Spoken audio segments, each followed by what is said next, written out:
en... No, yo tengo la Biblia en portugués. Bueno, yo no la tengo en portugués, pero es igual, dirá lo mismo, más o menos.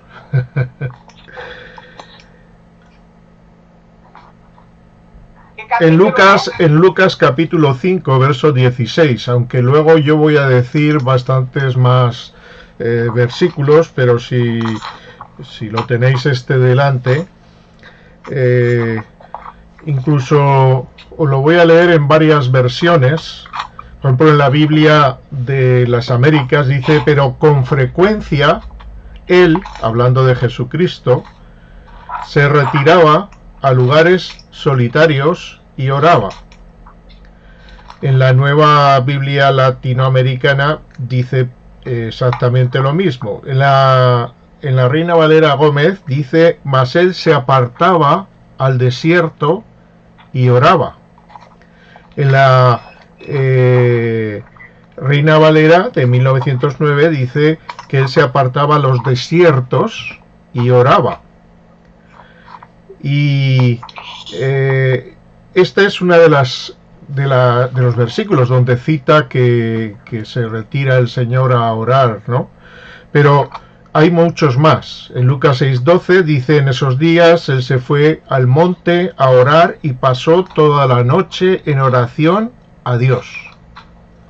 En Mateo 14:23 dice, después de despedir a la multitud, subió al monte a solas para orar, y al anochecer estaba allí solo. En Marcos, en el capítulo 1, versos 35 y 36, dice, levantándose muy de mañana, cuando todavía estaba oscuro, salió y se fue a un lugar solitario y allí oraba. En Marcos 6:46 dice, y después de despedirse de ellos, se fue al monte a orar. En Juan, en el capítulo 6, verso 15, dice, por lo que Jesús, dándose cuenta de que iban a venir y llevárselo por la fuerza para hacerle rey, se retiró otra vez al monte él solo. En Mateo, en el 14:23, dice, después de despedir a la multitud, subió al monte a solas para orar y al anochecer estaba allí solo. En Marcos 1:35 dice, levantándose muy de mañana, cuando todavía estaba oscuro, salió y se fue a un lugar solitario y allí oraba. En Lucas 3:21 dice, aconteció que cuando todo el pueblo era bautizado, Jesús también fue bautizado y mientras él oraba, el cielo se abrió. En Lucas 6:12 dice que en esos días él se fue al monte a orar y pasó toda la noche en oración a Dios. En Lucas 9:28 dice, y como 8 días después de estas palabras, Jesús tomó consigo a Pedro, a Juan y a Jacobo y subió al monte a orar. Si nos fijamos, el Señor oraba y oraba y oraba. Durante todos estos versículos son diferentes ocasiones en las cuales el Señor nos dice la palabra que iba al monte y que oraba. En Juan, en el Evangelio de San Juan, en el capítulo 8, en el primer versículo, si tenéis la Biblia, yo voy a leerlo, del versículo anterior, que es el capítulo 7, verso 53, este versículo dice, cada uno se fue a su casa. Y a continuación dice, y Jesús se fue al monte de los olivos. Cada uno se fue a su casa, pero Jesús se fue al monte de los olivos. Una de las cosas que el Señor nos ha enseñado en su palabra y nos sigue enseñando es precisamente a vivir una vida cristiana adecuada, ¿no? Y una de las cosas que creo que mejor nos enseña es lo importante que es tener una comunión con Dios. Él no hacía nada si no era antes consultando con Dios, orando a su Padre Celestial, y eso que era Jesucristo. Por eso Jesús enseñó a las multitudes la verdadera motivación que les debía impulsar para vivir una vida plena. Claro, esta vida plena implica un verdadero sacrificio, grandes desafíos, mucho interés en integrar nuevas formas y estilos de vida y formas de conducta, nuevos hábitos, disciplina incluso en nuestras propias vidas. Cuando el Señor les hablaba tan claro sobre esto, la gente reaccionaba de una manera muy triste. En el Evangelio de San Juan, en el capítulo 6, en el verso 60, cuando termina él de hablar, dice que al oírlas muchos de sus discípulos dijeron: dura palabra es esta, ¿quién la puede oír? Creo que eran muy acertados estos hombres al afirmar esto, porque la palabra de Dios es una palabra dura. Y cuando dice quién la puede oír, se está refiriendo precisamente quién puede asimilarla, quién puede hacer que penetre en su propia vida. En el verso 66 de este capítulo 6, en el verso 66 dice que desde entonces muchos de sus discípulos volvieron atrás y ya no andaban con él.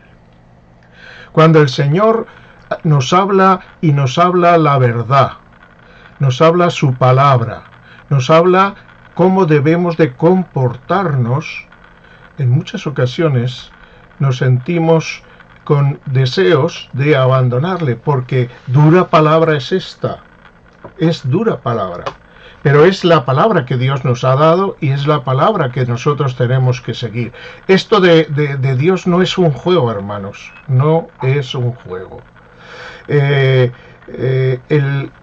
Una de las cosas que vemos en este capítulo 8, volviendo otra vez a él, de Juan, dice que Jesús se fue al monte de los olivos, a pesar de que ya había estado trabajando duramente durante todo el día. Pero aunque la gente se fue a su casa y se fue a descansar, él tenía una misión, como tenemos nosotros. Nosotros también tenemos una misión. Ya no es Jesucristo el que tiene la misión, la tenemos nosotros. Y nosotros somos los que tenemos que estar al pie de lo que antes estaba el Señor Jesucristo. Por eso tenemos que atender a esa palabra. Fijaos que inmediatamente diríamos, bueno, como yo he estado toda la noche, porque si seguimos estos versículos, como podríamos seguir los otros versículos de los que he leído al principio y que a continuación lo que hace el Señor después de haber estado una noche solo, a irse al desierto, que es lo que hizo después, he cogido este texto. Este texto nos habla que primero, como he dicho antes, cada uno se fue a su casa y en cambio Jesús se fue al monte de los olivos. Pero claro, ese día por la mañana tenía sueño y se quedó en la cama. Pues no fue así. Dice en el verso 2, y por la mañana volvió al templo y todo el pueblo vino a él y sentado él le enseñaba. Hermanos, el tiempo es muy corto. El tiempo es cortísimo. Viviendo 100 años, va a poner que vamos a vivir 100 años. Aún así es un tiempo muy corto. Y Dios nos llama a aprovechar bien el tiempo. Y el tiempo en el cual el Señor estuvo en su ministerio, más o menos fueron 3 años, para algunos 1 año y medio, pero bueno, no vamos a entrar en eso. El asunto es que él tenía que aprovechar bien el tiempo, y lo aprovechó, y fijaos bien que del poco tiempo que tenía, mucho lo invirtió en oración a su Padre Celestial. Fijaos que, volviendo a este verso, dice que por la mañana volvió al templo. Era su trabajo. Él no podía estar descansando cuando había tanta necesidad. Él no podía estar ocupándose de cosas triviales cuando realmente había un reto tan grande delante de él. No podía estar caprichosamente cuando quería, cuando le venía bien, cuando no. Para Jesús eso no era. Él tenía una misión, se propuso cumplirla y mira que la cumplió bien. La cumplió perfectamente. Desde luego, los retos que él tenía que enfrentar eran muy duros. Fijaos que nada más llegar, empieza a enseñar al pueblo, pero el diablo y sus enemigos tenían también trabajo para Jesucristo. Y dice el verso 3 que entonces los escribas y los fariseos le trajeron una mujer sorprendida en adulterio y poniéndola en medio le dijeron, etcétera, maestro, esta mujer ha sido sorprendida en el acto mismo del adulterio. Fijaos que es un reto tremendo. Pero él estaba preparado. ¿Por qué se había preparado? Porque había estado orando toda la noche delante de Dios, delante de su Padre. Y cuando este reto vino, no era solamente el enseñar, era el enfrentar situaciones como la que le pusieron estos tentadores, que eran entonces los escribas, y que intentaban el desanimarlo, intentaban encontrar formas para acusarle, pero el Monte de los Olivos era el lugar donde Jesús libraba sus grandes batallas espirituales. Y por eso debemos definir un lugar especial donde debemos de tener nuestras batallas espirituales. Momentos de búsqueda del Espíritu Santo y momentos de agradecimiento a Dios en medio de las oposiciones que tengamos. Y necesitamos ese refugio, donde retirarnos para fortalecernos. Sin darnos cuenta, Dios ha provisto de algo que, aunque tiene su cara mala, tiene también su cara positiva. Él ha provisto de que podamos estar en nuestros hogares y que tengamos tiempo para quizás ordenar nuestra vida y quizás también proponernos encontrar ese lugar donde lidiar con nuestras batallas. Y cuando digo nuestras, no nuestra. Es verdad, tenemos nuestra batalla y esa hay que lidiarla, pero las batallas las lidia el cuerpo de Cristo también, porque tenemos como iglesia batallas que lidiar juntos. No es que cada uno tiene su batalla y cada uno se las arregle. Somos la familia de Dios, el ejército de Dios, como queramos, pero todo eso significa unión. La clave que permitía a Jesús tener una respuesta para cada interrogante era el Monte de los Olivos. Ese era el lugar donde él recibía la respuesta a cuál es cada uno de sus interrogantes. Por eso, inmediatamente que llega al trabajo, allá al templo, nos encontramos que hay una oposición incrédula a Jesús, pero él seguía cumpliendo el plan perfecto de Dios y no dejó que sus deseos se interpusieran. Su convicción lo llevó a la cruz, su obediencia lo llevó al trono de la gloria. Así que por la mañana ahí estaba, en los negocios de su Padre. En su vida integraba el servicio. Jesús no se dejaba llegar por la gente de lo que decía de él, lo que debía de hacer o lo que debía de decir. Él lo que hacía y decía era según lo que Dios le daba. Jesús nunca dejó de entregar su vida al servicio de las personas. Y esa es nuestra tarea como representantes. Todos, ojo, uno de los grandes y terribles errores que comete la Iglesia es pensar que tiene que tener profesionales que hagan el trabajo. Todos somos llamados a hacer nuestro trabajo y todos tendremos que dar cuentas de lo que hemos hecho y de lo que no hemos hecho.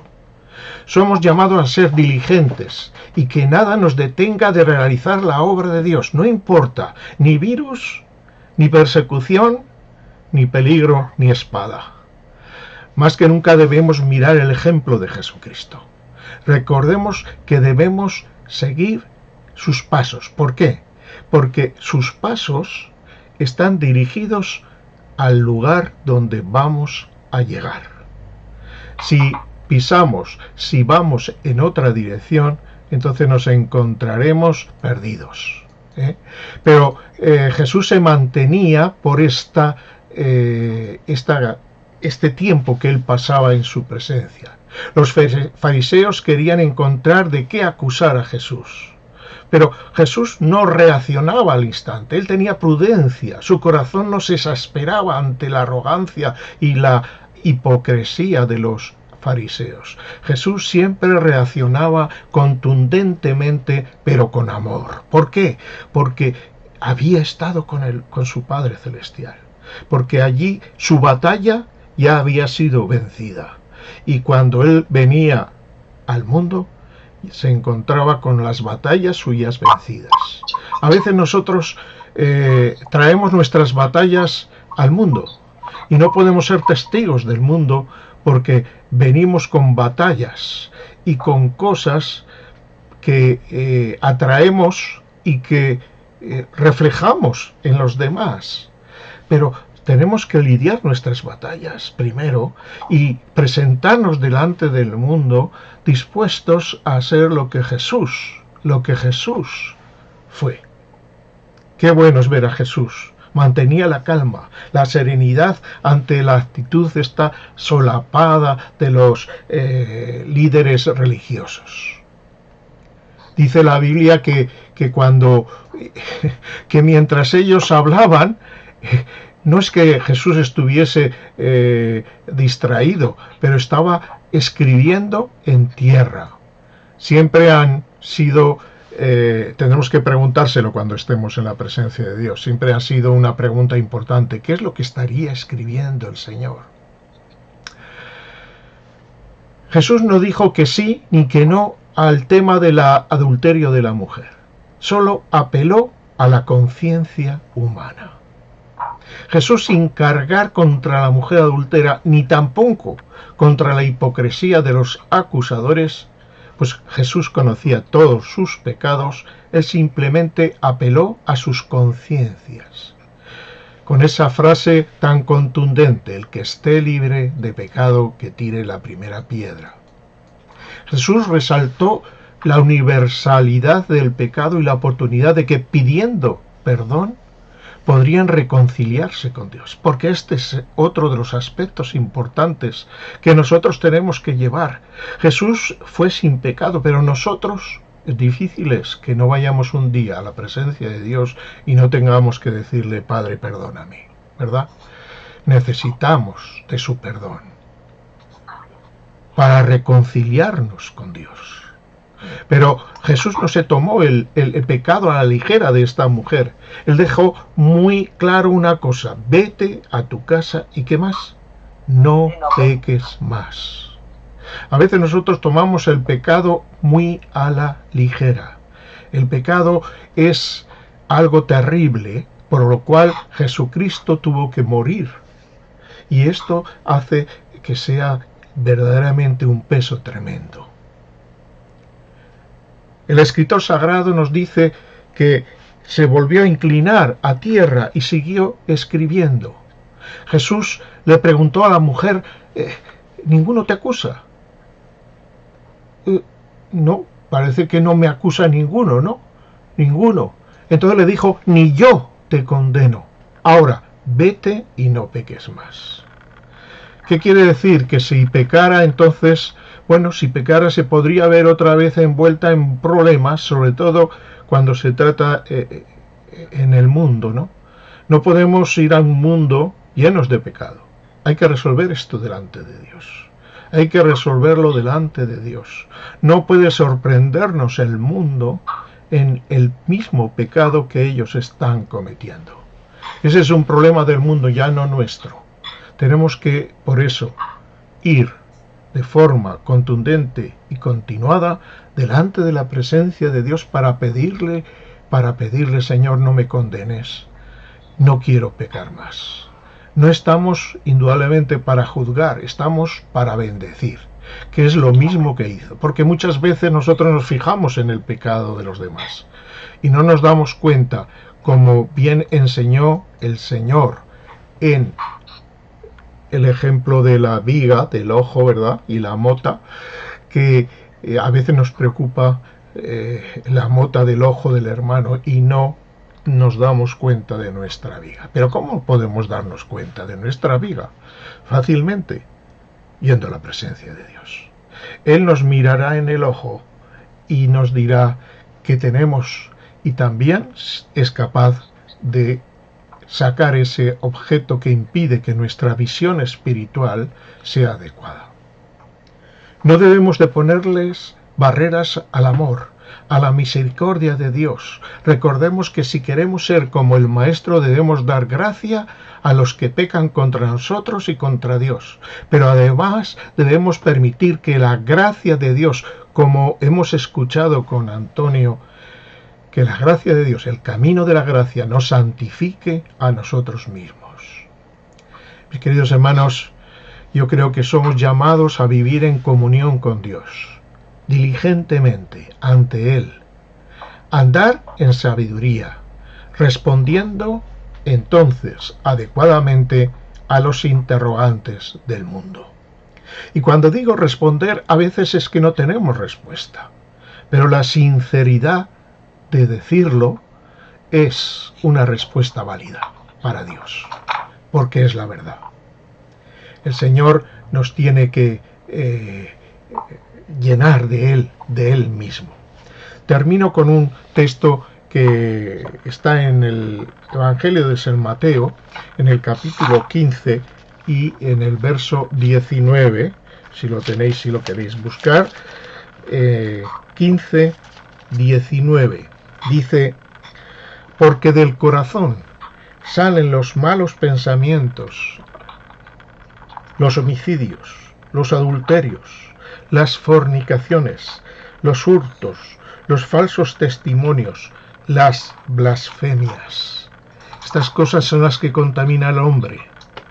Estas son las cosas. ¿Qué está saliendo de nuestro corazón? ¿Qué está saliendo de nuestro corazón? Fijémonos qué es lo que está saliendo del corazón del mundo. No solo de los políticos o de los actores y actrices y de los testigos que son gente importante, sino qué sale de nuestro corazón. Porque yo creo que más contaminante que el virus este que hay por ahí nos puede matar, quitar la vida, pero no nos puede quitar la vida eterna. Ahora, los virus que salen de los corazones del mundo, si nos contaminan, si los imitamos, entonces nos pueden quitar la vida y la vida eterna. Así que, hermanos, seamos como Él fue. Mientras aprovechemos el tiempo, los días son malos. El Señor sabía hacerlo. Mientras los demás estaban en casa, Él estaba orando. La gente puede hacer lo que tenga que hacer, pero nosotros tenemos que hacer lo que Dios nos ha dicho que hagamos. No podemos ser caprichosos con nosotros. No podemos cedernos terreno a nosotros mismos. Somos los primeros que tenemos en nosotros mismos que obligarnos a ser fieles delante de Él y delante de un mundo que nos necesita. Ojo, no a nosotros, al Cristo que está a través de nosotros. Amén. Pues que Dios nos dé bendición en todo esto y nos ayude a entender el privilegio que tenemos de poder ir a su presencia.